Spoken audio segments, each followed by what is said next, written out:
오늘 저와 여러분이 같이 교독한 이 비유는 예수님의 비유 중에서도 우리가 너무나 잘 아는 비유입니다. 얼른 보면 지난주에 살펴보았던 불의한 재판장의 비유처럼 기도에 대한 교훈으로 보여집니다.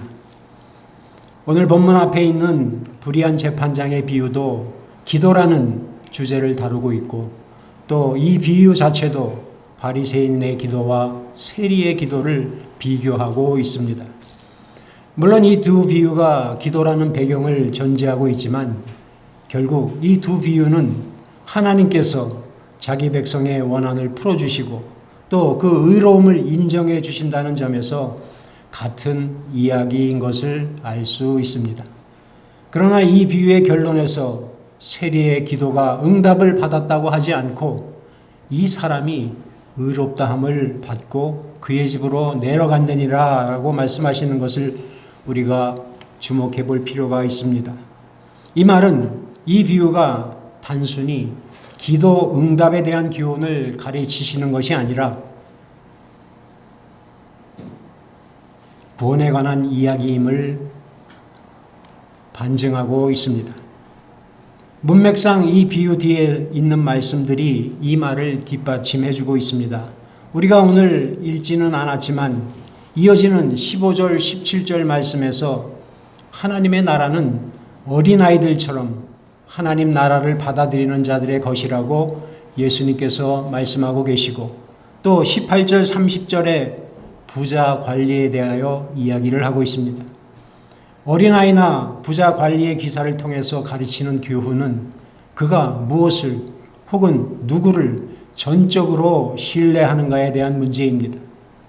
이것은 바로 구원과 직결되는 문제입니다. 어린아이들이 자기의 무능력함을 알고 부모만 의지하는 것처럼 하나님만 믿고 은혜를 바라는가?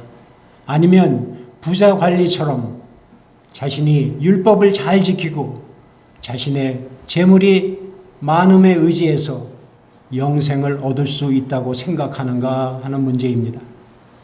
그러니 이 두 비유는 기도하는 사람의 이야기가 아니라 교만한 사람, 겸손한 사람, 하나님 나라에 들어가는 사람, 들어가지 못하는 사람에 관한 이야기가 되는 것입니다.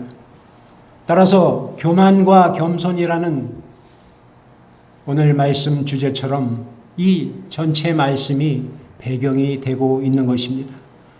그래서 예수님께서는 9절에 자기를 의롭다고 믿고 다른 사람을 멸시하는 자들에게 이 비유로 말씀하셨다고 비유를 시작하고 계십니다. 한마디로 교만한 사람들에게 하신 말씀입니다. 자기의 의로움을 믿고 다른 사람을 멸시하는 이런 것은 교만입니다. 이것은 결국 하나님보다 자기를 앞세우는 태도가 될 것입니다. 그래서 교만은 불신앙이고 불신앙적인 태도입니다. 오늘 본문에 말씀하는 것처럼 두 사람이 기도하기 위하여 성전에 올라가는데 한 사람은 바리새인이고 한 사람은 세리입니다. 지난주에 살펴본 불의한 재판장의 비유에서 힘있는 재판장과 무력한 과부를 대조하신 것처럼 오늘도 이 비유에서 예수님께서는 당시 유대 사회의 양극단을 자리한 두 사람을 대조하고 있습니다. 아무 흠이 없는 것처럼 보이는 법관과 또 전과가 많은 살인자의 대조 같은 것입니다. 바리새인은 지금은 종교 위선자의 대명사로 불려지지만 당시 유대 사회에서는 존경을 받는 종교 지도자들이었습니다. 바리새라는 말은 구별되다, 분리되다 라는 말입니다. 반면 세리는 로마를 대신하여 자신의 동족에게 세금을 뜯어가는 매국노 역할을 하고 있었습니다. 한 사람은 가장 존경받는 사람이고 또 한 사람은 사회적 혐오의 대상입니다. 이 두 사람이 각각 기도하기 위하여 성전으로 올라간 것입니다. 먼저 사진에서 보듯이 두 사람이 기도하는 자세 혹은 태도가 대조되고 있는 것을 보게 됩니다. 바리새인은 서서 따로 기도하고 세리는 멀리 서서 감히 눈을 들어 하늘을 쳐다보지 못하고 다만 가슴을 치면서 기도를 했다고 합니다. 서서 따로 기도했다는 것은 사람들 눈에 띄는 곳에 자리를 잡았다는 이야기이고, 반면에 세리는 성전 멀리에서 서서 기도했다고 했습니다. 그 당시 사회 분위기를 보면 세리는 성전 밖의 이방인 뜰에 있었을 것입니다. 세리는 자기가 죄인이라는 것을 깨달아 그 아픔에 감히 하늘을 쳐다보지도 못하고 기도했다는 말이 그것을 잘 설명해 주고 있습니다. 바리새인이 눈을 들어 당당하게 하늘을 바라보고 기도한 것과는 너무나 대조적인 것입니다. 또 그는 자기 가슴을 쳤다고 했습니다. 가슴을 치는 행위는 형식적 회개의 상징이 되기는 했지만 본래의 의미는 죄가 단지 행위의 문제가 아니라 마음의 문제임을 보여주는 것입니다. 가슴을 침으로써 비통함과 뉘우침을 드러내는 것입니다. 당시 중동에서는 보통 여자들이 가슴을 치지 남자들은 가슴을 치지 않는다고 합니다. 그런데 세리가 가슴을 친 것을 보면 심히 괴로워하고 있음이 분명합니다. 이것이 기도하러 성전에 올라간 두 사람 태도의 차이점입니다. 그런가 하면 이 두 사람이 기도하는 언어도 서로 대조적입니다. 바리새인은 11절에 이렇게 기도합니다. 하나님이여, 나는 다른 사람을 곧 토색, 불의, 간음을 하는 자들과 같지 아니하고 이 세리와도 같지 아니함을 감사하나이다.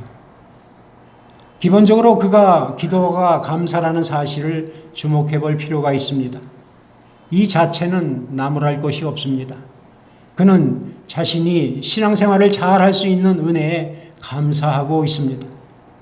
세상에서 이익을 위하여 신앙을 타협하는 사람들은 많이 있지만 그가 바리새인으로서 자신의 신앙의 정조를 지키고 살아간다는 것은 감사한 일이 아닐 수 없습니다.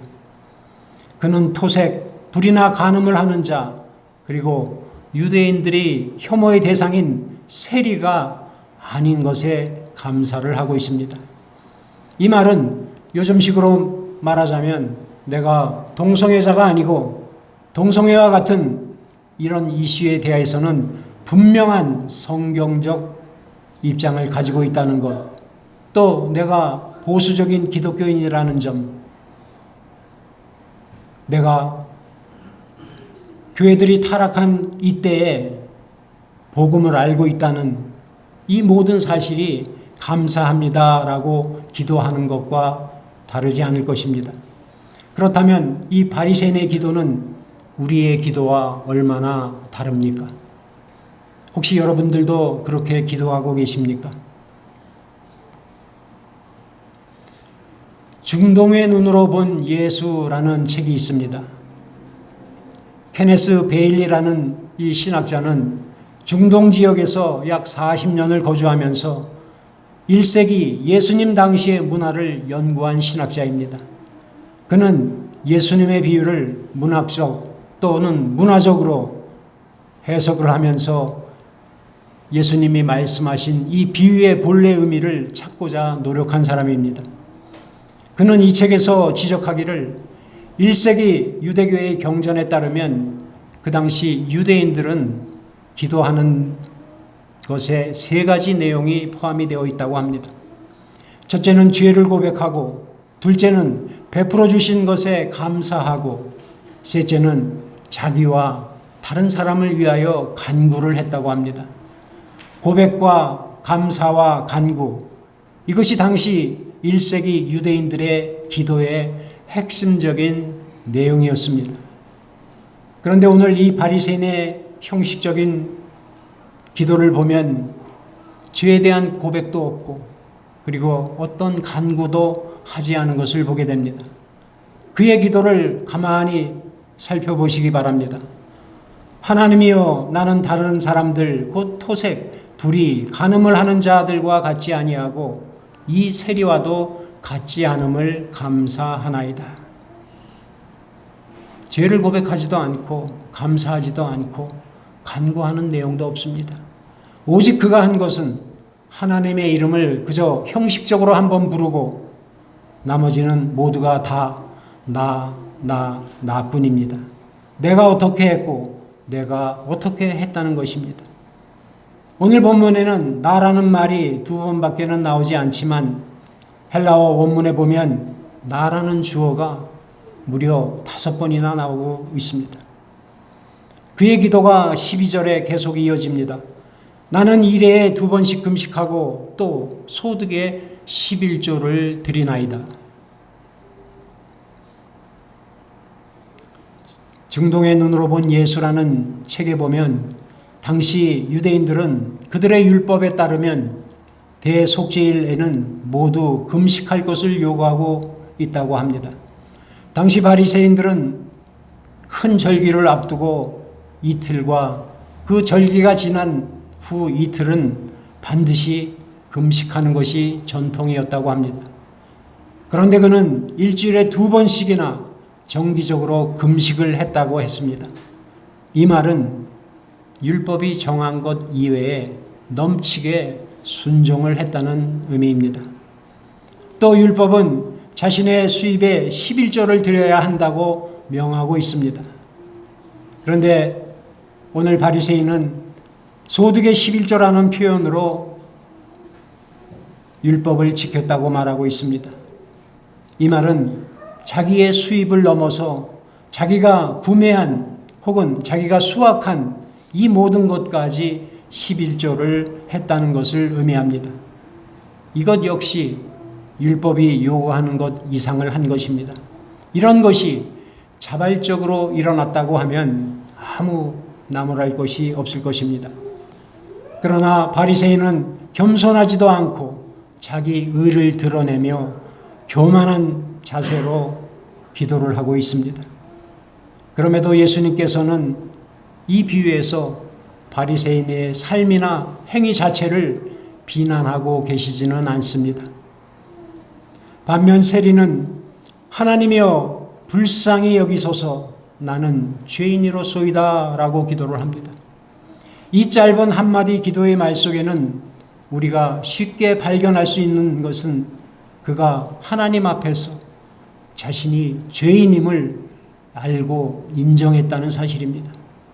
이 말은 오직 그가 하나님의 은혜와 자비에만 전적으로 기대고 있다는 것을 볼 수 있습니다.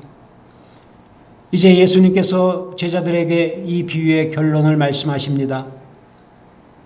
저 바리새인이 아니고 이 사람이 의롭다 하심을 받고 그의 집으로 내려갔느니라.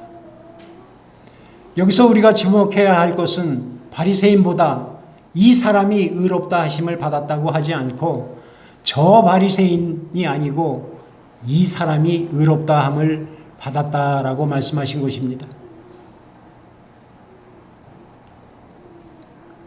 이 말씀을 자세히 들여다보면 예수님께서 저 바리새인이 아니고 이 사람이 의롭다 하심을 받았다고 말씀한 것에는 여러 가지 이유가 있습니다. 그것은 바로 이 비유가 어떤 행위나 삶에 대한 기도의 응답 이야기가 아니라 구원의 이야기라는 것을 우리에게 보여주고 있는 것입니다. 두 사람이 다 기도하기 위하여 한 길로 성전에 들어갔지만 두 사람이 가는 길은 다 달랐습니다. 한 사람은 하나님 앞에서 의롭다 하심을 얻었고 또 한 사람은 그렇지 못했습니다. 두 사람 다 똑같이 기도했지만 인생에 가는 길은 달랐습니다. 예수님의 이 결론의 말씀은 사람들 모두에게 또 이 말씀을 듣고 있는 제자들에게 충격을 주었을 것입니다. 우리에게는 너무나 익숙한 이야기이지만 이 결론은 그들의 상식과 판단을 완전히 뒤집는 결과였습니다. 다시 말하면 오랫동안 신앙생활을 하고 교회 일에 열심히 봉사를 하고 겉보기에는 나무랄 것 없는 믿음 좋은 신앙인처럼 보이는 사람도 이 사람은 구원을 받지 못하고 우리가 보기에는 믿음이 없는 것 같이 보이는 사람이 자기가 하나님 앞에서 죄인임을 고백하고 회개하는 마음으로 기도한 사람이 구원을 받았다는 이야기로 대변할 수 있을 것입니다. 무엇이 문제입니까? 이 비유는 우리가 하나님께 나아가는 태도에 대하여 우리에게 교훈하고 있습니다. 우리가 어떤 행동을 하고 살았는가? 우리가 어떤 기도의 언어를 사용했는가? 이런 것이 아니라 어떤 자세와 태도로 하나님께 나아갔느냐의 핵심이 있다는 이야기입니다. 바리새인이 다른 사람들과 자신을 비교하면서 하나님께 기도를 했다면 세리는 하나님 앞에서 자기 자신을 보며 기도를 한 것입니다. 바리새인은 하나님 앞에 나아갔지만 그의 눈에는 토색, 불의, 간음이라고 하는 불의한 것들과 세리가 눈에 들어왔습니다. 그래서 그는 그런 자리에 살지 않은 것을 하나님께 감사했습니다.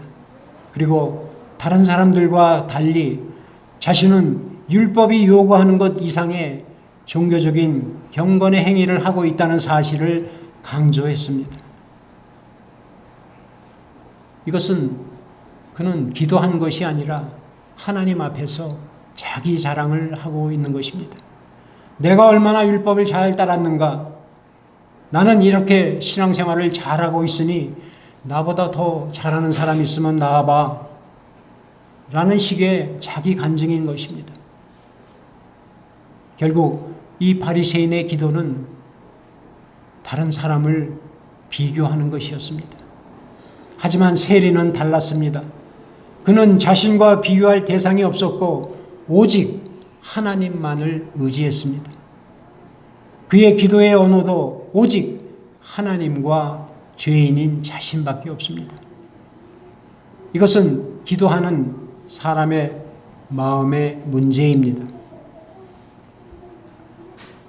C.S. 루이스는 순전한 기독교라는 책에서 사람이 경쟁적이고 상대 비교적인 방식으로 생각하는 것은 교만 때문이다라고 말하고 있습니다. 교만은 비교 기준이나 비교 대상에 상관없이 자신을 상대적으로 우월하게 느끼도록 만들기 때문에 그 사람의 마음에서 또 의식에서 하나님을 잃어버리게 한다고 합니다. 이런 마음의 문제는 우리가 하나님께 나아가는 태도, 기도하는 태도에서 여실히 드러나고 있습니다. 우리는 다시 한번 예수님께서 이 비유를 우리에게 들려주시려고 한 이유를 다시 한번 생각해 보아야 할 것입니다.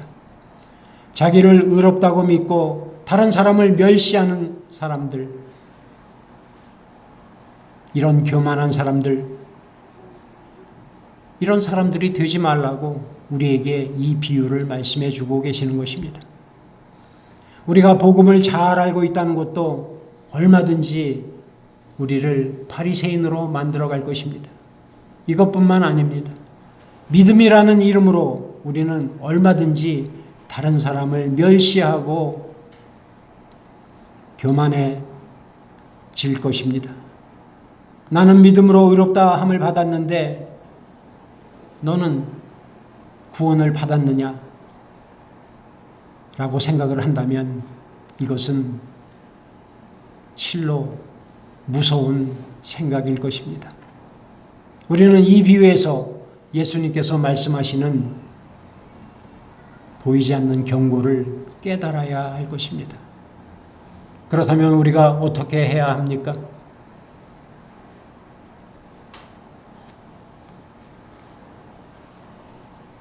우리가 잘 아는 신학자 데럴 구도는 이렇게 말합니다. 신약 성경을 우리의 현실에 맞게 이해하고 싶다면 바리새인에 속한 한 사람 쪽에서 신약 성경을 읽어야 할 것이다. 무슨 말입니까? 이런 비유의 말씀을 읽거나 들을 때 오래 교회를 다닌 사람은 본능적으로 자기 자신이 바리새인의 입장에서 이 말씀을 들으라는 것입니다. 우리는 바리새인의 기도의 문구를 아주 천박하게 생각을 합니다. 최소한 나는 그 정도로 기도하지는 않는다고 자신 있게 말합니다. 그러나 이것이 우리의 마음의 문제라는 것을 생각해 보시기 바랍니다.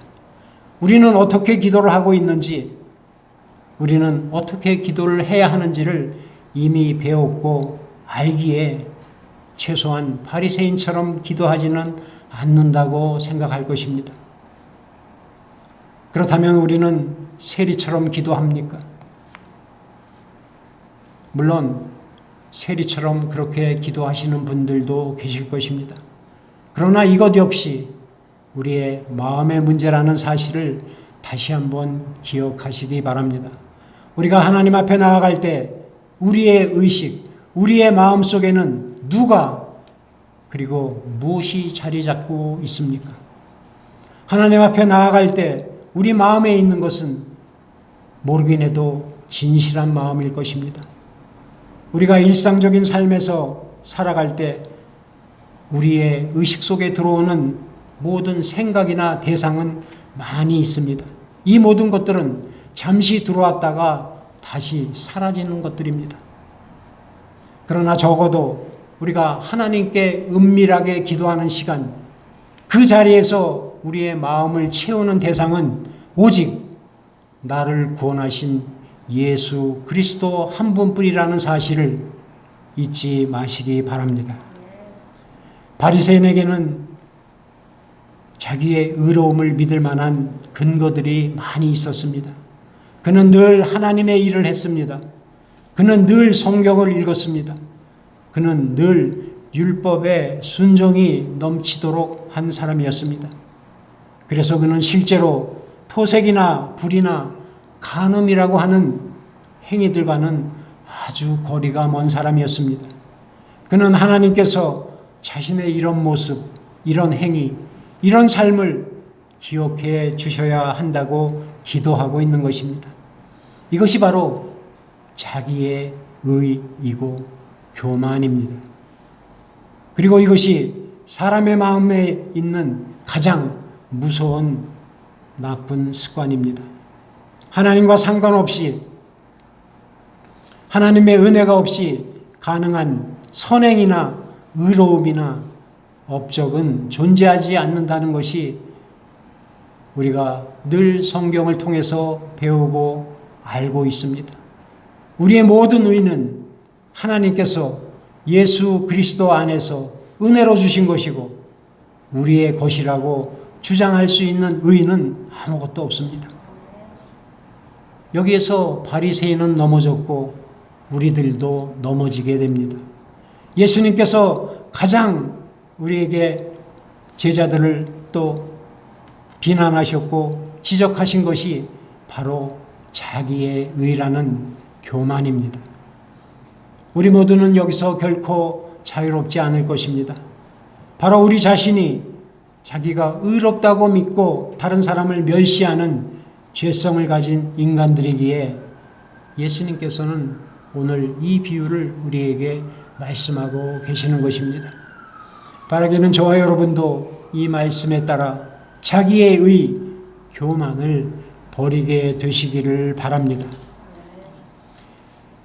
예수님께서는 마지막 결론적으로 14절에 이렇게 말씀하십니다. 무릇 자기를 높이는 자는 낮아지고 자기를 낮추는 자는 높아지리라. 바리새인은 버려졌고 세리는 의롭다 함을 받았습니다. 오늘 이 말씀을 들으면서 바리새인의 모습에서 자신을 발견하는 사람만이 세리의 마음으로 옮겨갈 수 있는 은혜를 잊게 될 것입니다. 이것이 오늘 비유의 핵심 말씀입니다. 많은 사람들이 세리의 모습에서 자신을 보고 싶어 합니다.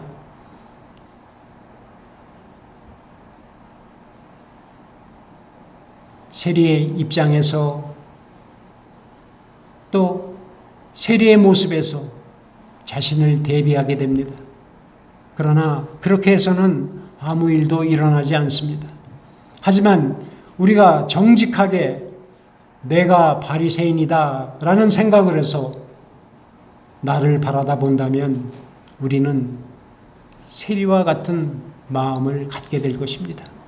우리 안에 내주하시는 성령님께서 우리의 양심을 통해서 우리의 상한 심령을 깨닫게 해주실 것입니다. 이것이 바로 하나님의 은혜이고 이 은혜가 작동하는 방식입니다. 다윗은 자기 안에서 그것을 봤습니다. 그래서 시편 51편에 이렇게 참회시를 씁니다. 하나님께서 구하시는 제사는 상한 심령이라. 하나님이여 상하고 통회하는 마음을 주께서 멸시하지 아니하시리이다. 그는 자기를 낮추는 자를 높이시는 하나님, 절망한 자, 마음이 상한 자를 품으시는 하나님을 보았습니다. 그래서 이렇게 고백한 것입니다. 또 이사야 선지자도 이런 하나님을 보았습니다. 지극히 존귀하며 영원히 거하시며 거룩하다 이름하는 이가 이와 같이 말씀하시되 내가 높고 거룩한 곳에 있으며 또한 통회하고 마음이 겸손한 자와 함께 있나니 이는 겸손한 자의 영을 소생시키며 통회하는 자의 마음을 소생시키려 함이라. 이런 하나님, 성경의 하나님을 바르게 만나고 알고 경험하고 하나님과 동행하는 삶에서만 우리는 우리 안에 있는 자기의 의의와 교만이라는 것을 버릴 수 있게 되는 것입니다. 이사야 선지자는 그런 하나님을 만났기에 자기는 입술이 부정한 자, 또 의롭다고 하나님께서 인정해 주신 욥은 이유를 알 수 없는 많은 고난을 겪었지만 그 깊은 고난을 통과하면서 이런 고백을 합니다.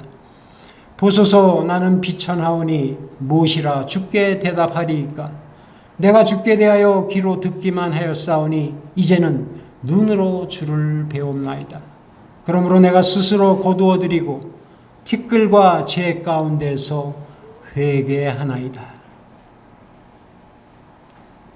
또 예수님을 3번이나 부인한 베드로는 예수님께서 거룩한 하나님을 보았기에 주여 나를 떠나소서 나는 죄인이로소이다 라고 고백할 수 있었습니다. 이것은 우리 신앙생활에 한 번이 아니라 반복적으로 일어나야 하는 은혜의 고백이 되어야 할 것입니다. 나를 불쌍히 여기소서 나는 죄인이로소이다.